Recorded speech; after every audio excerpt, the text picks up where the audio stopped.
Basically, the Pro version is bigger, beefer version of the standard Watch 5. You can get better battery life, a larger footprint, and essentially all the same features as the standard Watch 5. All of that comes at a price $450 to be exact. It's time to answer the big question. Is the Samsung Galaxy Watch 5 worth buying? As always, that depends on where you are coming from and the phone you use. However, I will say that Watch 5 is a better choice than the Watch 5 Pro for most people. The Galaxy Watch 5 is easily the closest competitor to the Apple Watch. Samsung has done an impressive job at revealing Apple's great fitness features. It's not quite on the same level, but it's very close. If you want the Apple Watch equivalent on Android, the Watch 5 is your play. If you already have the Galaxy Watch 4, I don't think the Watch 5 is a significant upgrade.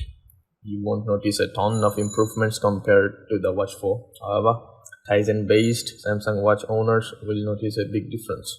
Google Apps and a much better app ecosystem can't be overstated. Plus, you are not giving up the Samsung features,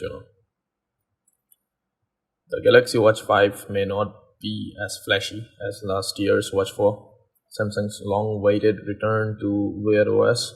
However, this is a super solid, polished, and refined smartwatch. It perfectly blends the line between fitness, companion, and high-class watch. Under the display is an Exynos W920 processor and 1.5 GB of RAM. Samsung watches run Wear OS very well, even during the initial setup, which is where smartwatches can be bogged down with installing apps. The watch felt snappy. I haven't run into any lag or bugginess.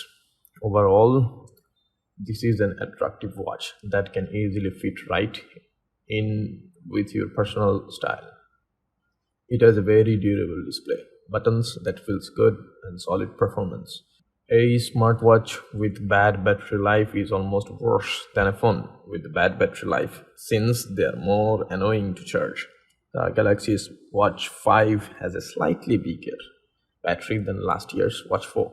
Whether or not that makes a difference to you depends on your usage. People who use their watch for sleep tracking may notice more improvements than others. As someone who charges every night, I have never run into the lower battery warning.